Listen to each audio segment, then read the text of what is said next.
నమస్కారం సాక్ష్యం న్యూస్ కి స్వాగతం. హెడ్లైన్ చూద్దాం.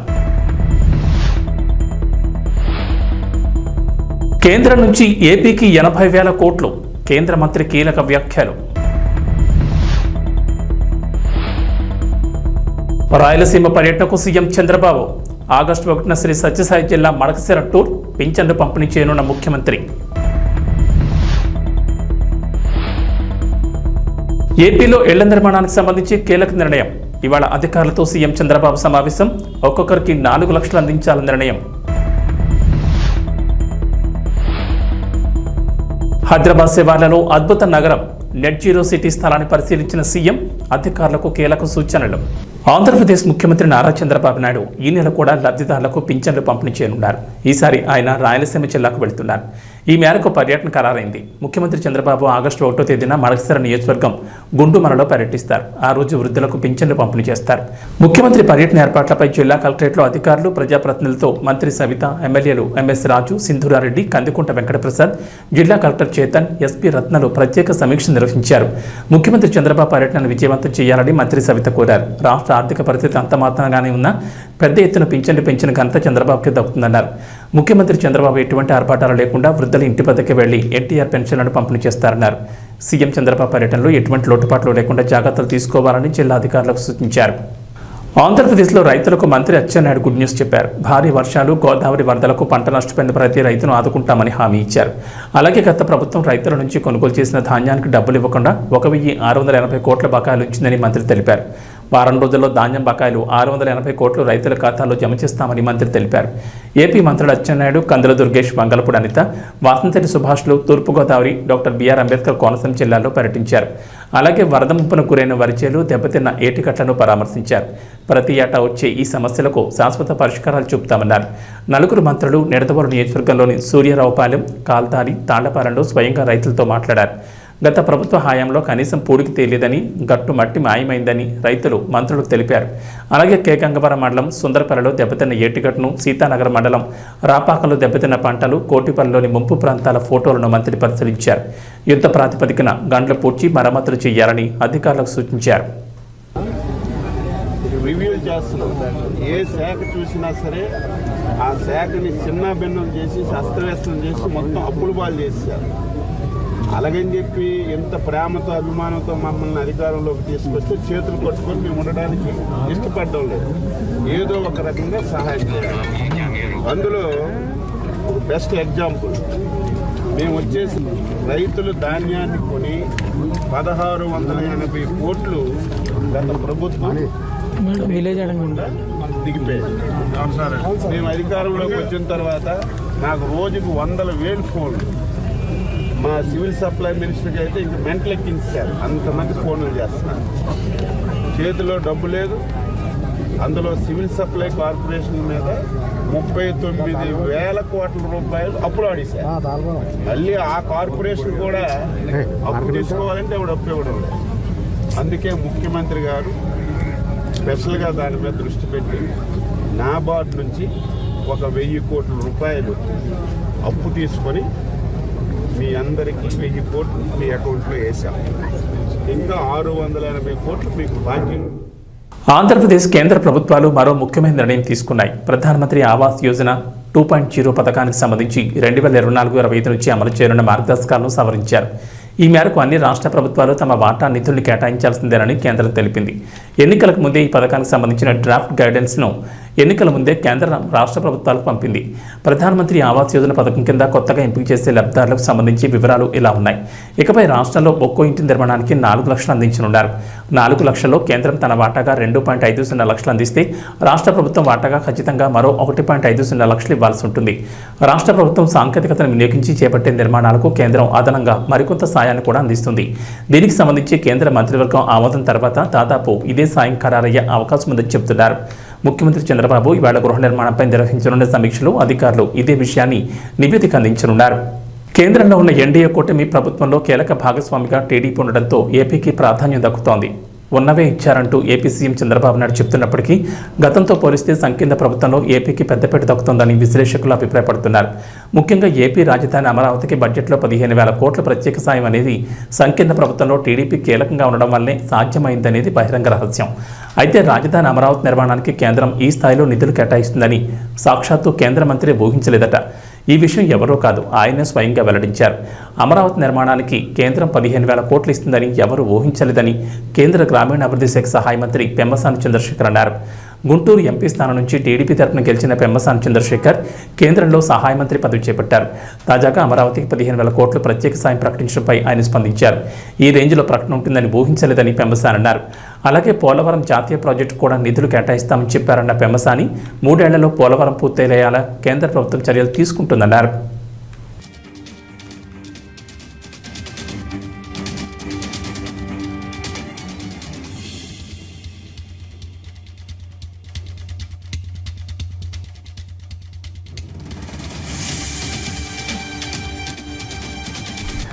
హైదరాబాద్ నగరం విశ్వనగరంగా అభివృద్ధి చెందుతోంది. ఇప్పటికే అనేక జాతీయ అంతర్జాతీయ సంస్థలు నగరంలో పెట్టుబడి పెట్టాయి. తమ సంస్థలు ఏర్పాటు చేసే కార్యకలాపాలు విస్తరిస్తున్నాయి. అందుకు అనుగుణంగా రాష్ట్ర ప్రభుత్వం కూడా నగర అభివృద్ధిపై స్పెషల్ ఫోకస్ పెట్టింది. నగర శివార్లలోని ప్రాంతాల అభివృద్ధికి ప్రత్యేక చర్యలు తీసుకుంటోంది. అందులో భాగంగా హైదరాబాద్ నగర శివార్లలో అద్భుత నగర నిర్మాణానికి ప్రభుత్వం ప్రణాళికలు సిద్ధం చేస్తోంది. కాలుష్య రహితంగా, కర్బన ఉద్గారాల రహితంగా నెట్ జీరో సిటీ నిర్మాణం చేపట్టాలని నిర్ణయం తీసుకున్నారు. గత బీఆర్ఎస్ ప్రభుత్వం ఫార్మాసిటీ కోసం సేకరించిన భూముల్లోని ఈ నగరాన్ని నిర్మించనుంది. రంగారెడ్డి జిల్లా కందుకూరు, యాచారం మండలాల్లో ఫార్మాసిటీ కోసం గత ప్రభుత్వం దాదాపు 19,000 ఎకరాల భూమిని సేకరించాలని టార్గెట్గా పెట్టుకుంది. పలు దఫాలుగా ఇప్పటిదాకా 12,000 ఎకరాలకు పైగా భూమిని సేకరించారు. అయితే కాంగ్రెస్ అధికారంలోకి వచ్చాక ఫార్మాసిటీని ఒకే ప్రాంతంలో కాకుండా హైదరాబాద్ నగరం చుట్టూ క్లస్టర్లుగా ఏర్పాటు చేస్తామని ప్రకటించింది. అసెంబ్లీ ఎన్నికల్లో కాంగ్రెస్ పార్టీ ఇచ్చిన అతిపెద్ద హామీ రైతులకు 2 లక్షల రుణమాఫీ. ఈ హామీని నెరవేర్చే ప్రక్రియను రేవంత్ రెడ్డి ప్రభుత్వం ఇప్పటికే ప్రారంభించింది. 3 విడతల్లో రైతులకు 2 లక్షల రుణమాఫీని ఆగస్టు 15లోపు పూర్తి చేస్తామని సీఎం రేవంత్ రెడ్డి ప్రకటించారు. ఈ క్రమంలోనే జూలై 18వ తేదీన మొదటి విడతగా 1,00,000 రూపాయల రుణాలు ఉన్న రైతుల ఖాతాల్లోకి డబ్బులు పంపించింది సర్కార్. కాగా 1,00,000 నుంచి 1,50,000 వరకు అప్పు ఉన్నోళ్లు 2 లక్షల వరకు రుణాలున్న రైతులంతా ఎప్పుడెప్పుడు తమ ఖాతాల్లో డబ్బులు వస్తాయని ఎదురుచూస్తున్నారు. కాగా ఈ విషయంపై సీఎం రేవంత్ రెడ్డి క్లారిటీ ఇచ్చారు. కల్వకుర్తిలో కాంగ్రెస్ దివంగత నేత సూదిని జైపాల్ రెడ్డి 5వ వర్ధంతి సందర్భంగా నిర్వహించిన బహిరంగ సభలో పాల్గొన్న రేవంత్ రెడ్డి ఈ విషయంపై స్పష్టత ఇచ్చారు. జూలై 31 లోపు 2వ విడత కింద 1,50,000 వరకు రుణమాఫీ పూర్తి చేస్తామని క్లారిటీ ఇచ్చారు. అయితే ఆగస్టు 2 నుంచి 14 వరకు తాను విదేశీ పర్యటనకు వెళ్తున్నానని, తిరిగి వచ్చిన తర్వాతే 2 లక్షల రుణమాఫీ చేస్తామంటూ ఈ సభా వేదికగా సీఎం రేవంత్ రెడ్డి స్పష్టతనిచ్చారు. దీంతో 2వ విడతలో రుణమాఫీ కానున్న రైతులు సంతోషం వ్యక్తం చేస్తుండగా 2 లక్షల రుణాలున్న రైతులు మాత్రం ఉస్తూరుమంటున్నారు. ఇదిలా ఉంటే కల్వకుంట్ల నియోజకవర్గంపై సీఎం రేవంత్ రెడ్డి వరాల జల్లు కురిపించారు. నియోజకవర్గంలో రోడ్ల నిర్మాణం కోసం 150 కోట్లు, తాను చదువుకున్న తాండ్ర పాఠశాల అభివృద్ధికి 5 కోట్లు ప్రకటించారు. ఇక ముచ్చింతల్లో 100 కోట్లతో నిర్మించనున్న స్కిల్ డెవలప్మెంట్ యూనివర్సిటీకి ఆగస్టు 1న శ్రీకారం చుడతామని సీఎం రేవంత్ రెడ్డి తెలిపారు.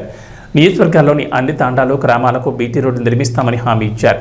హైదరాబాద్ కల్వకుర్తి శ్రీశైలం జాతీయ రహదారిని 4 రోడ్ల రహదారిగా విస్తరించేందుకు కేంద్రంతో చర్చించామని సీఎం రేవంత్ రెడ్డి గుర్తు చేశారు. ఆ పనులు కూడా త్వరలోనే ప్రారంభమవుతాయని తెలిపారు.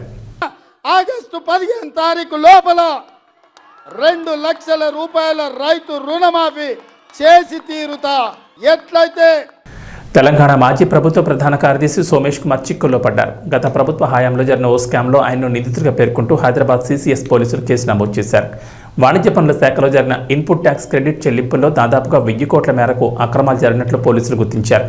ఈ వ్యవహారంలో వాణిజ్య పనుల శాఖ అదనపు commissioner S V Kashi Visweswararao, Hyderabad rural deputy commissioner Shivaram Prasad, ప్లియాంటో టెక్నాలజీస్ ప్రైవేట్ లిమిటెడ్ నిర్వాహకులు, IIT Hyderabad assistant professor Shobhan బాబులను నిందితులుగా పేర్కొన్నారు. 5వ నిందితుడిగా సోమేష్ కుమార్ పేరును చేర్చారు. ట్యాక్స్ ఎగవేతదారులకు వీరు సహకరించడం ద్వారా భారీగా అక్రమాలు జరిగినట్లు ఆ శాఖ జాయింట్ కమిషనర్ రవి కానూరి పోలీసులకు ఫిర్యాదు ఇచ్చారు. ఈ మేరకు వారిపై 406, 409, 120B ఐటీ చట్టం కింద సీసీఎస్ పోలీసులు కేసు నమోదు చేశారు. ఒక్క తెలంగాణ బ్యావరేజెస్ కార్పొరేషన్ పన్ను ఎగవేత ద్వారానే వాణిజ్య పనుల శాఖకు 1000 కోట్లకు పైగా నష్టం వాటిల్లినట్లు పేర్కొన్నారు. మరో 11 ప్రైవేట్ సంస్థలు సుమారు 400 కోట్ల పన్ను ఎగవేసినట్లు ప్రాథమికంగా తాము గుర్తించినట్లు ఫిర్యాదులో పేర్కొన్నారు. ఐజీఎస్టీలో అక్రమాలను గుర్తించకుండా సాఫ్ట్వేర్లో మార్పులు చేశారని, తద్వారా ప్రభుత్వ ఖజానాకు భారీగా నష్టం వాటిల్లినట్లు వివరించారు.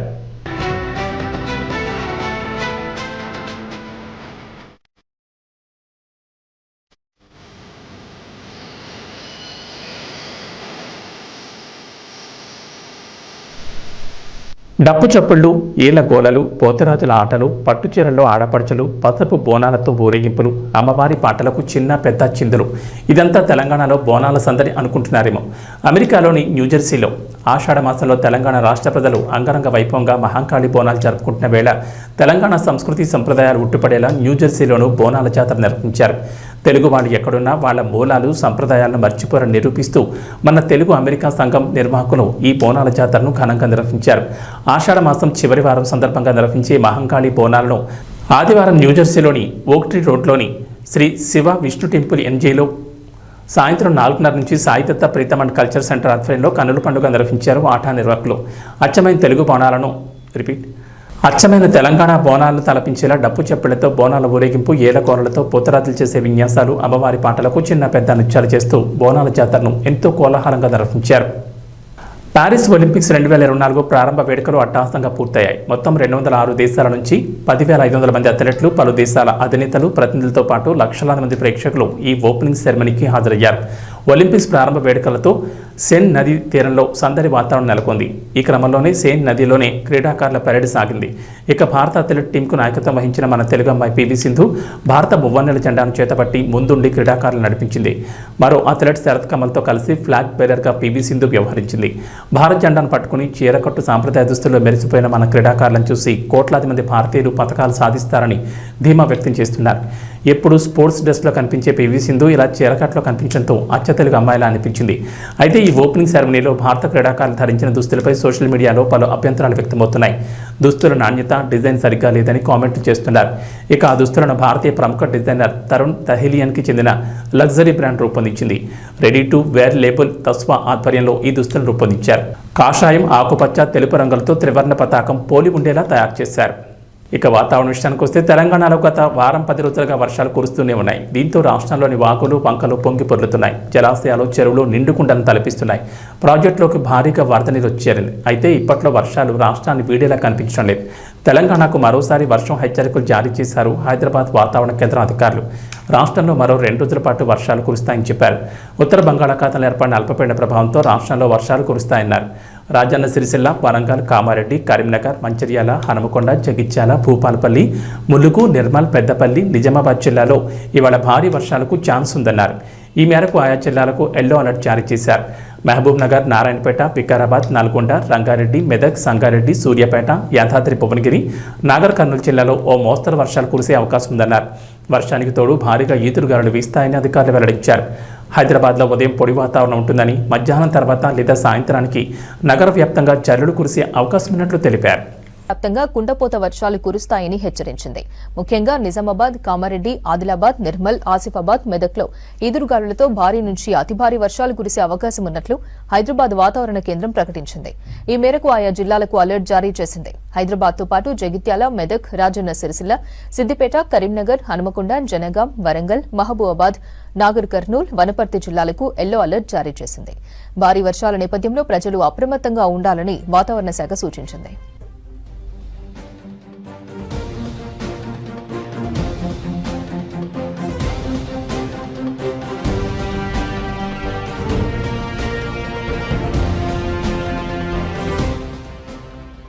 రానున్న 3 రోజులు రాష్ట్రంలో తేలికపాటి నుంచి భారీ వర్షాలు కురిసే ఛాన్స్ ఉందన్నారు వాతావరణ శాఖ అధికారులు. ఉత్తర తెలంగాణలోని ఆదిలాబాద్ సహా 4 జిల్లాలకు భారీ వర్ష సూచన చేశారు. జులైలో సాధారణ వర్షపాతం నమోదు కాగా ఆగస్టులోనూ మంచి వర్షాలుంటాయంటున్నారు.